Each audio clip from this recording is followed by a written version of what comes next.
It has a lot of benefits. You generate the cheap electricity, it is renewable, it does not emit carbon dioxide. So this has always been the case, whether it is in the Mekong River or in any other river.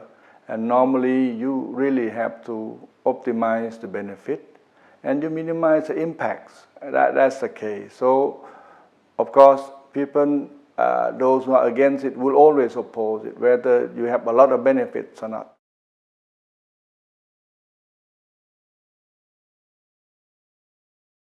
Depends how you look at it. I would say they don't listen to us.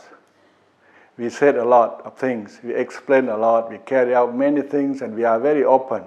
We have the best people in the world, all the experts to do the review, but they just don't listen to us. And people are saying we don't listen to them. I mean, this is not fair.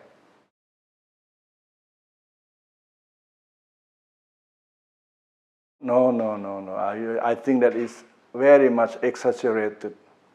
I mean, we have the best people, best experts. We are very open to criticism. They have been discussed a lot. Besides it, you have separated the area, and the numbers of fish migration is much less than in the lower Mekong.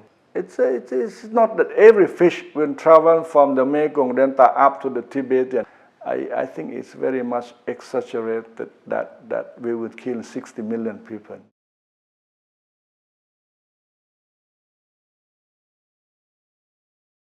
They recommended 4 options.